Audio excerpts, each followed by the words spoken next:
Get ready, take trial.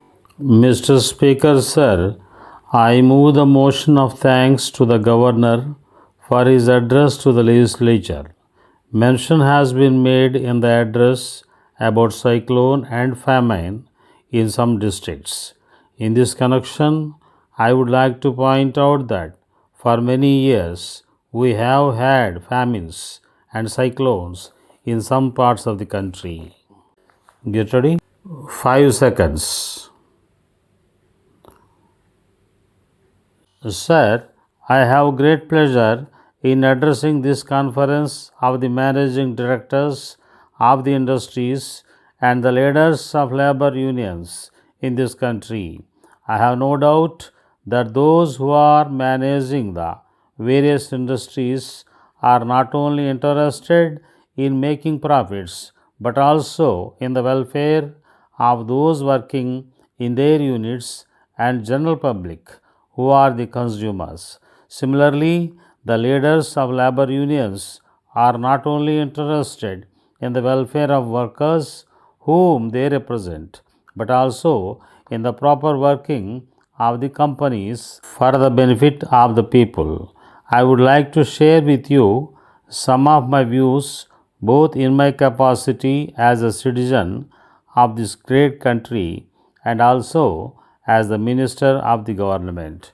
In whatever capacity we may be working, it is natural that we work mainly for our personal welfare in the sense that we want to make our children happy. But there can be no doubt that we are basically interested in the progress of the nation and the welfare of the people because, as responsible citizens, we realize that only when the nation progress, we can progress. We realize that only when the economic situation of the country is sound, people can be happy. Therefore, it is necessary for us to keep this in mind. We should also remind our people in all walks of life of this aspect on every occasion. I would appeal to those connected with industries to see that there is no lockout of the factories. I would also appeal to the leaders of labor unions to see that there is no strike in any unit with which they are connected. The reason is this: if a factory is closed for some period, there will not be production during that period and the company will not be earning anything. This will result in the public not getting their essential requirements. The management will be incurring losses and the workers and staff will lose their wages. Ultimately, the economy of the country will be affected to that extent. Therefore, I would request all those concerned to keep this in mind before they decide on a lockout or a strike.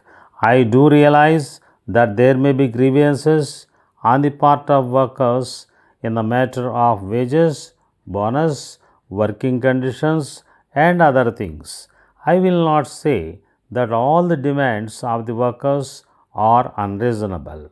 Most of them may be reasonable, but the workers should also take into consideration the capacity of the company to meet their demands, however reasonable they may be.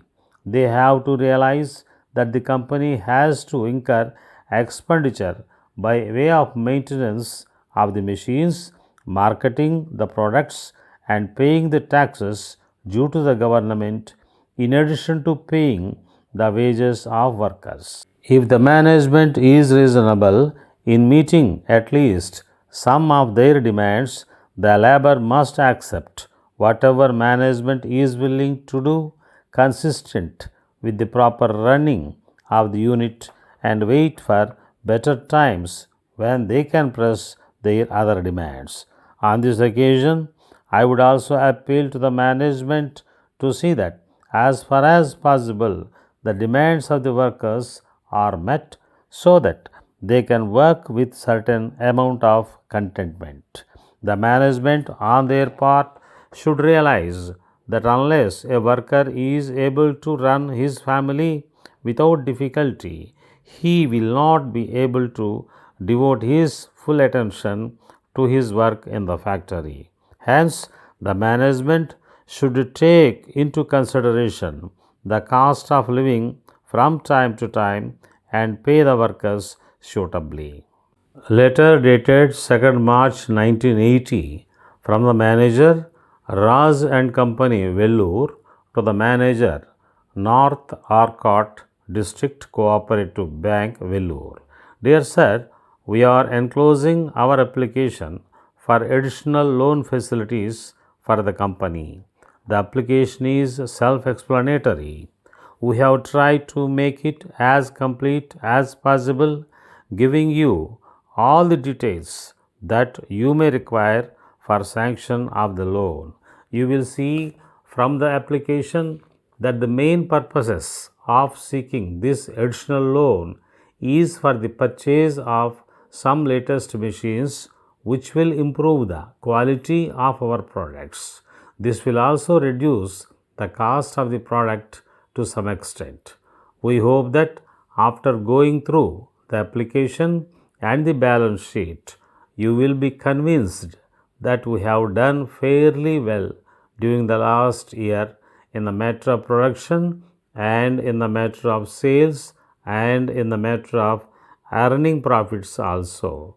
We hope that during the current year we will be able to earn increased profits, as we hope to get large number of orders from our clients. We are trying to get contracts not only from public sector undertakings but also from some leading public limited companies.